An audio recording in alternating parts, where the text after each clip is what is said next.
What's up, everybody? This is your boy Stephen J. I just want to talk about the movie The Butler. Me and my wife went to go see it on Friday, this past Friday, and it was a very good movie, and it kind of stuck with me because there was a scene where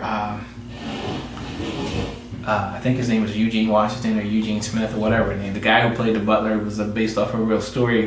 He was a butler in the White House, and he served all the way up until the Reagan administration.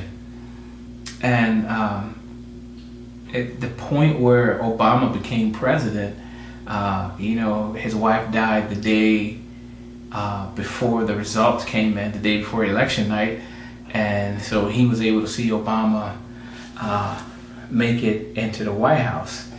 And I guess I'm not sure what happened and what we did and how we were in the 60s and the 70s. In the 60s, 50s, 60s, and the 70s, we fought for our civil rights. We fought for the right to be able to vote. We fought for the right to not only exist, but to be respected. Respected what that says, I am good enough to sit at the front of the bus. I am good enough to sit wherever I decide I want to sit in a restaurant. I'm good enough to use the same bathroom that you are. I'm good enough to drink from the same water fountain that you're drinking from, that I don't have to give up my seat because of my color. One thing that really ticks me off is when I hear homosexuals try to equate their plight to the civil rights movement of the 60s. I'm sorry, being a homosexual is a choice. You decide you want to like the same sex, whether you're a man or woman, but it has nothing, you cannot equate that to the civil right. This is one thing that I cannot change. I can't change the color of my skin no matter what, like Michael Jackson did, and he bleached his skin. The bottom line is they will still call you an N-word. They will still call you what, whether you're light-skinned black, a brown black, or a dark-skinned black. We come in multiple colors, but they will still call you that. And I can't change that. And it was something that you weren't hated because of the content of your character, or because you was a mean person, or you was always happy, or you was always sad. You were simply hated because of this. You were the wrong color, and because you were wrong color, you automatically got stereotyped and categorized that you are no good simply because your color. So when I hear homosexuals say that, I equate myself with the civil rights movement and with the struggle that they went through, no, stop that right there. You have no clue what you've been through. But I'm focusing on the movie, on The Butler, and it's something that, he went through. In the movie, his son marched with Dr. King, and he saw that Dr. King's nonviolence wasn't getting him anywhere. So in the movie, he became a Black Panther, and the Black Panther movement basically was, we're no longer going to get beat and just take the beating, we're going to fight back. In a sense, I kind of understand that because I just can understand that. No. And we're living in a day and time where racism is still alive and well. As much as it pains me to say that, it is. And I do believe African Americans, Black Americans are looked still down upon as they were in the 60s and the 70s. Not as much, but they still are. But my focus is on Black America. What have we done? What are we actually doing?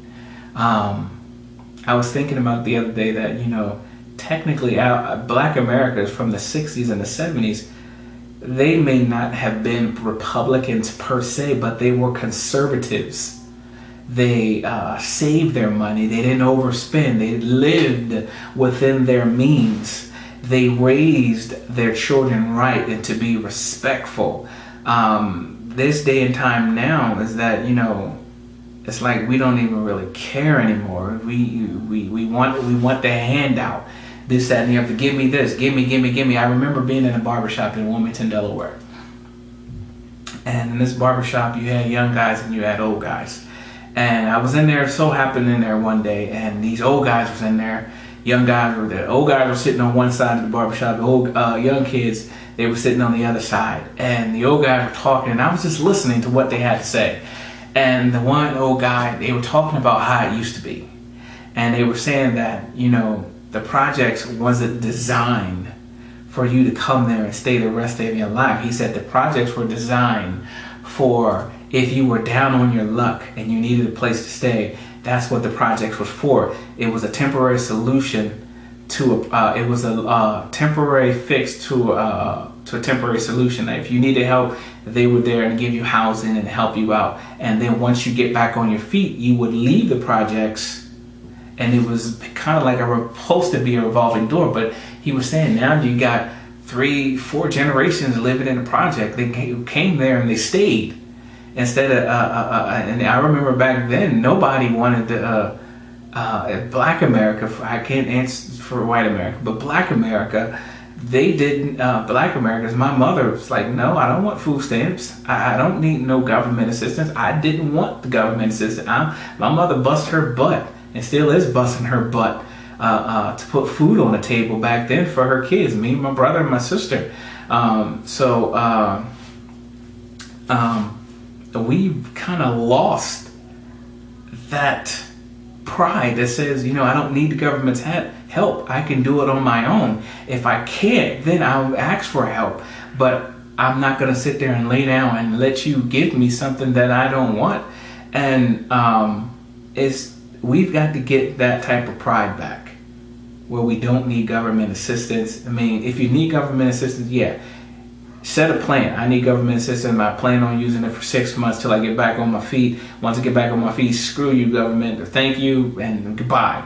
That's how it should have been. But I mean, we're getting to the point where we're living beyond our means.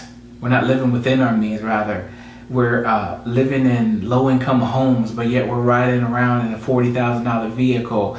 We're riding around with, walking around with $120 sneakers on our feet. I worked at Comcast, and every year around Christmas time, we would always get calls. Oh, I gotta buy my kids gifts and stuff like that. Well, didn't you know Christmas was coming back in July? And Comcast didn't turn you off for at least 90 days. You had to be at least 90 or 120 days delinquent before they would actually turn your services off. So in December, you didn't pay your bill for 3 months. So I understand you got to get your kids, but there was years that we just went without because mom couldn't afford it. And your child is walking around with Jordans on, but yet he can't spell. Your child is walking around with Timberlands on, but he can't articulate. He can't understand certain things. He can't ascertain certain things. But yet, I see all these videos on Facebook and YouTube where you got the child doing all these moves, and we think that it's cute. It's not cute when that child can't even speak. We got to get back to what it was, which was about Black pride. That, hey, my son, he's going to be the doctor. My son, he's going to be the lawyer. My son, he's going to be the engineer. My son, he's going to be the chef. My son, he's going to be the police officer. My son, the firefighter. My son, the athlete. My son, the simple worker, the hard worker that goes out there and busts his butt for a paycheck. That he knows that, hey, if you don't work, you don't eat. That's biblical right there. Man, don't work, don't eat. We got to get back to that. And even watching that movie, the Butler, he was ridiculed by his own son in the movie because it was looked upon that he was a house Negro because he served the master, and he had to, in the movie, he had to act a certain way and not have an opinion, this, that, and the other. And I can't remember what Martin Luther King said to his son about his father being a butler or anything like that, but this man in the movie was looking out for his family. And we as African Americans, as Black Americans, we gotta look at our generation that we're raising now. Grandma can't do it anymore. Grandma's getting old. Grandma should be able to retire and spend the weekend with her grandchildren and spoil them with candy and taking them to the parks and stuff like that on Christmas and birthday. That's the job of a grandparent, not to take care of your children. We need to get back to that and get out and work. I mean, I put it like this. We moved from Delaware to Orlando, Central Florida. I ain't telling you where I live at. Anyway, and I left my job at Comcast of 15 years. I started in 97. I left December of last year. And from December to April, I couldn't find a job. I put in a few applications. I put in a lot of applications. I just couldn't get a job, even with the 15 years experience working. I put in. I actually had a job, but almost a job working at CenturyLink, and but they wouldn't work with my school schedule, so I couldn't get that job. Ended up getting a job offer at Convergys, and then I got another job offer working at Disney, and Convergys was offering a little bit more than Disney was, but you know, I kind of like weighed the pros and cons and was like, free Disney tickets, I could take the family and yada yada yada, versus a little bit, I think it was 75 cents more, and I was like, nah, I'll take the Disney tickets 75 cents because it pays for itself. And but I will still look. I even filled out an application at Lowe's. I was like, surely I'll get the job at Lowe's. I mean, I worked on my house in Delaware, and it passed inspection and everything. And I don't have a carpenter's license. I just prayed and asked God for wisdom, and He gave it to me, and it worked. But I busted my butt, and I'm working full time now. We're hoping to go back to school in January again in 2014. But my point is, I never gave up on trying to work. We got to have some type of pride in that. When I got 4 boys and 1 girl. When they look at me, they'll know, hey, their dad wasn't lazy. Their dad got out there and he busted his butt and he worked. And there were days that he was tired, but he still went out there and worked. He went to work sick. He went to work coughing, fever, this, that, and the other, but he went to work. And we've got to get back to that to show our kids that this is what character is all about, that you're out there working, trying to make ends meet. And if you put in, you shall get a return on what you put in. That's the bottom line. Is that this guy, I believe that he affected change in the White House by, you know, they're talking about blacks, how they were in the movie and stuff like that. And eventually they warmed up to the guy.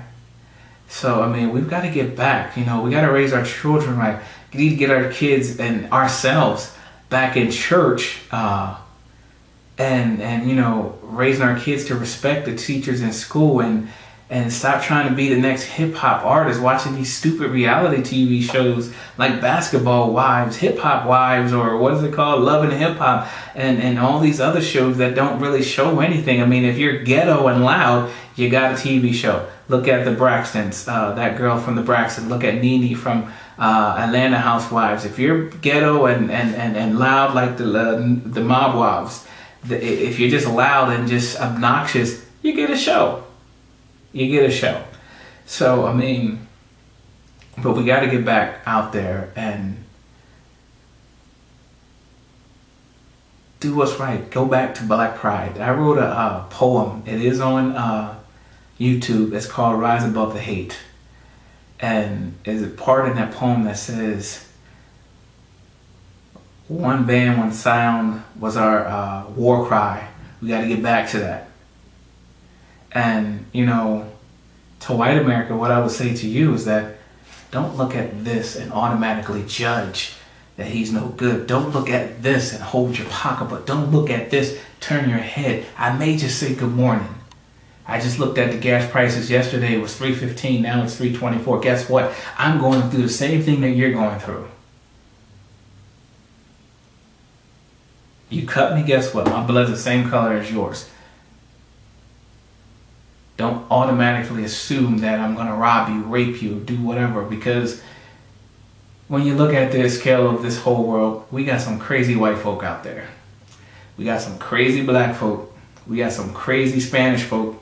We got some crazy Italian, crazy Russian, crazy Chinese, Japanese, dirty Koreans.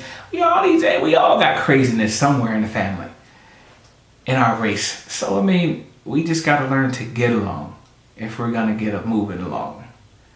So that's all I got to say. And to Black Americans, you know, we used to do this back in the day. Black power. No. Black pride. Black unity. Not the crab syndrome, pulling each other down, but let's build each other up. That's what it's about. Hey, you did a great job. You need any help, this, that, and the other. And if we get up and find a better way out and this, that, and the other, hey, let's show the next person how to get out. That's what it's all about. That's all I got to say. I'm going to not allow comments for the simple fact that with the ability of blogs and YouTube, the anonymity of people, with that anonymity of you being able to say what you want to say without the consequences of people knowing who you were, that's why I'm not going to allow any comments on this particular video. Other than that, all my other videos you can watch, comment, like this, that, and the other. I'm Stephen J. Thank you very much for listening, and God bless.